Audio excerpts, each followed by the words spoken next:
Ah, salut les gars. Bon, je vais vous faire voir comment mettre un toit ouvrant sur une BM. On va pas le mettre, le poser, on s'en fout. Le brancher. Parce que moi j'ai pris une voiture qui avait le toit ouvrant et il n'y en avait pas à l'origine sans la mienne. Vu que c'est une caisse que j'ai récupérée pour refaire la mienne, parce que ma caisse était pourrie, donc je vais vous expliquer comment le branchement il se fait. Donc quand on achète un moteur de toit ouvrant, on se retrouve avec deux fils. Donc forcément, le fil marron, ça va être la masse. Et le fil rouge-violet, c'est le fil qui va aller directement dans la boîte à fusibles devant. Donc, bon ça, il n'y a rien de sorcier. Vous branchez le marron donc sur votre masse, vous mettez un œillet au bout. Et là, sur votre fil rouge et violet, vous allez le mettre directement dans votre boîte à fusibles. Donc, je vais vous dire après c'est quel numéro. Il me semble que c'est le 1, mais je suis pas sûr. Je vais vous redire ça. Après, quand vous l'achetez, vous avez une petite cosse sur le côté. Donc vous avez vos fils qui sortent, qui vont au bouton. Donc bah là, il n'y a rien à modifier, il y a juste à le brancher sur le bouton. Donc on le branche sur le moteur et sur le bouton. Suite à ça, sur le bouton, on va avoir un fil rouge et gris. Je vais vous mettre la position. Donc le rouge et gris, quand on prend le bouton de ce sens, il est ici.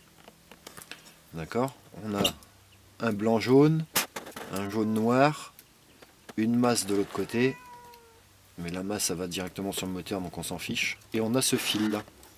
Ce fil là c'est le fil pour en fait éclairer le bouton quand on met la lumière. Donc quand on se met en position feu, on va avoir le bouton qui va s'éclairer. Donc c'est avec ce fil là. Donc ce fil là on le branche à peu près où on veut. Moi je l'ai branché sur le régulateur de temporisation de compteur. Donc sur l'éclairage plus ou moins fort du compteur. Comme ça quand j'allume les feux, avec ce bouton, je peux régler l'intensité de l'éclairage compteur. Et du coup, ça me règle l'intensité sur celui-là aussi. Donc ça, c'est un fil moi que j'ai aussi qui est de la même couleur. Donc rien de très compliqué. Et après, ici, on va avoir deux autres fils qui ressortent, qui sont tout seuls. Un vert et noir et un noir et rouge. Donc le noir et rouge, je ne l'ai pas alimenté parce que je ne savais pas si c'était un plus ou un moins. Donc j'ai alimenté que le vert et noir. Donc ça c'est un plus, le vert et noir. Et puis bah une fois que ça c'est branché, tout fonctionne. Donc il n'y a pas de besoin d'aller plus loin. Juste pour vous dire, le rouge et noir, il sert forcément à quelque chose. Moi je savais pas trop à quoi il servait. Je pense que c'est le réglage de confort. Quand on appuie une seule fois sur le bouton, que tout s'ouvre et tout se ferme d'un coup. Donc moi là, ce que j'ai, c'est l'ouverture en mode confort, mais j'ai pas la fermeture en mode confort. La fermeture, je suis obligé de rester appuyé. Bon, je m'en fiche un peu, ça aurait été mieux de l'avoir. Alors je pense que c'est l'alimentation du fil rouge et noir qui sert au confort. Mais ce qu'il y a, c'est que j'ai pas envie de griller parce qu'à l'intérieur il y a des relais. Donc c'est le moteur relais. J'ai pas envie de griller le relais. Donc du coup j'ai préféré pas le brancher. Et puis ça me dérange pas plus que ça. Et quand j'aurai le temps d'aller voir sur une BM à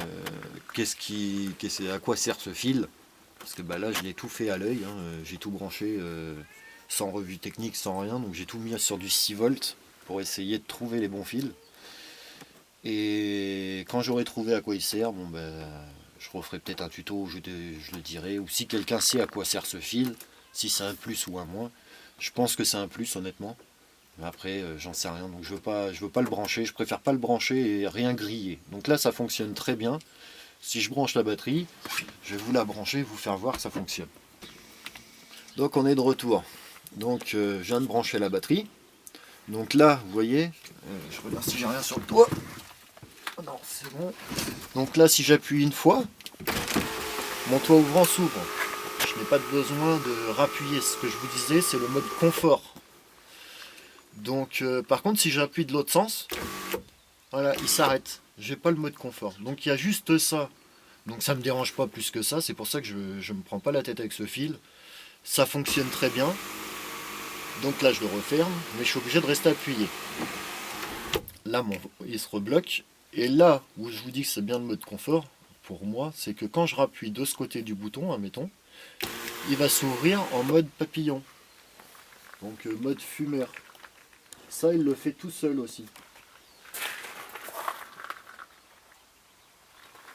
Par contre là pour le refermer, c'est la même opération. Je suis obligé de rester appuyé. Si j'appuie qu'une fois, il ne se ferme pas. Donc je reste appuyé et là il est fermé. Donc là-dessus, il n'y a aucun souci. Si je rappuie, il se rouvre automatiquement. Pour l'arrêter, on rappuie un coup sur le bouton et on peut le refermer. Salut les gars. Donc sur ce tuto. J'espère que ça a pu vous aider pour ce faisceau électrique. Ce branchement tout simple mais efficace. Branché comme à l'origine forcément. Là j'espère que vous avez pu monter votre toit ouvrant s'il y en a qui en avaient un à monter. Si jamais vous galérez sur votre toit ouvrant, que ce soit pour le relais, pour le bouton, pour les fils, je sais pas, posez vos questions, on sait jamais, je pourrais peut-être y répondre. Je suis pas une science infuse, mais des fois, à plusieurs cerveaux, on y arrive. Donc, si ça vous a plu, lâchez un petit pouce bleu. Sinon, abonnez-vous à la chaîne. Et puis, on va faire pas mal de petites choses au niveau mécanique, pas mal de petites choses un peu dans tout. Donc, voilà. Si ça vous a plu, en tout cas, merci de m'avoir regardé. Puis à plus tard. Ciao.